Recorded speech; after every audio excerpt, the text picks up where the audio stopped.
Okay, welcome to a brand new video of the Target Individual Program, Target Individual Experience. And I'm doing this as I'm driving to take the car to the mechanic to get it worked on. But I just want to do an update as to what has been happening, so you guys know I'm in school and stuff like that.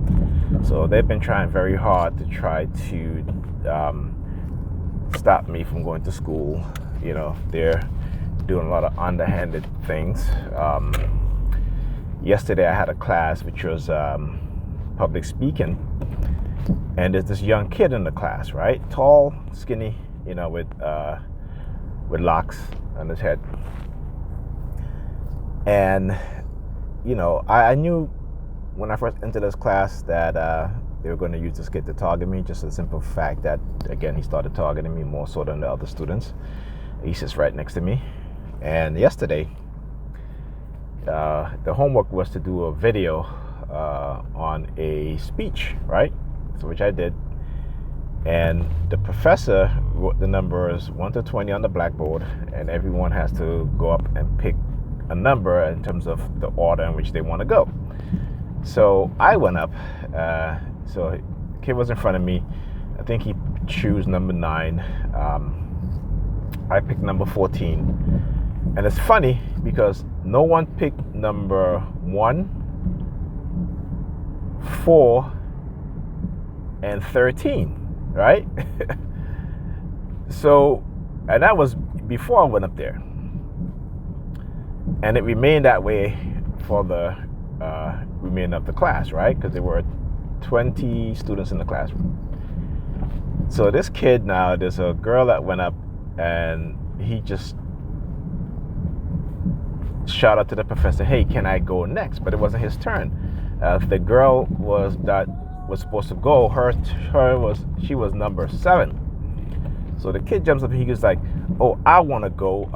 Can I go first?" Now he put his name at number 9, right? So all of a sudden now this girl goes up there, and all of a sudden he wants to skip everybody else, right? He wants to go before everybody else. Okay. So the professor was like, "Nope, you gotta wait your turn. Your name is on number 9, so you'll go when it's number 9." So now when it was his turn, he goes up there and completely, he told the professor, "Well, I'm going to do something completely different from what the video speech was," which doesn't make any sense because the whole purpose of doing the homework, right, was to talk about what you did, was to do the video speech, and then you get into class and then you, repeat the speech. But the professor wasn't looking for it to be word for word. He just wanted to see how close you would, get to your actual video speech, right, by doing it up front. So of course, I didn't have my cards that I used, my index cards, because I left it at Pam's house the night before.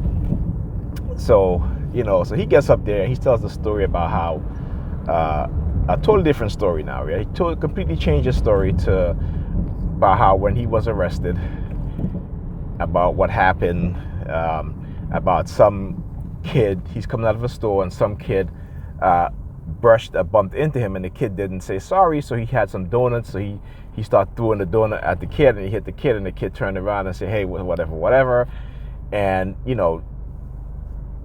the kid in the class, him and his friends, jumped the kid, beat him up, what have you, kicked him in the face, what have you, and then the cops came, and the one female cop was chasing him, and he turned around and accidentally slapped the female cops and everything like that, and all his books, his books fell on the floor and all this nonsense as he was doing, So it was really, really ridiculous. But after he finished that speech, okay, all of a sudden there were police sirens, and the police sirens went off. Or maybe it was before that. I think actually it was before that. It was after he bumped me. So as I was waiting online to write my name on the board, he turns around and then he bumps me, right? And I said to him, "Excuse me," I said, "Listen, the word is excuse me." So I guess that was the reason of him telling that story. And it was done on purpose because immediately after that, after I turned around and said to him, I said, listen, the word is excuse me, right? He starts telling the story. All of a sudden he changed his story, whatever. And like I said, the story as I was telling that he was saying.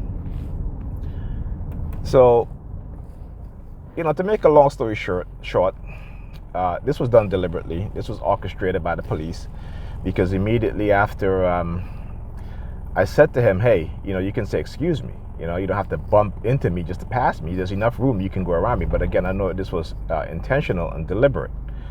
And so, so after that, he start hearing police sirens.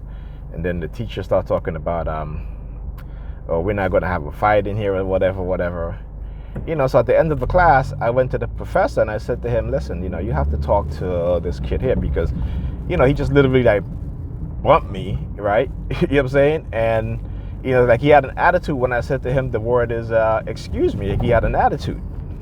And so, I told the professor, I said, listen, this is your class. And I'm just asking you nicely because, I have a back injury. And when people just bump into me like that, sometimes if my body twists, sometimes my back can give out, right? So, but before I can even go to the professor, the students start crowding around the professor because I guess they didn't want me to speak to the professor about what was happening. So they just started crowding. And this is what was happening. So you see this guy here, as I approach, he comes and walks up in front of the car like I can't move. So this is the shit that they do, right? You coming out?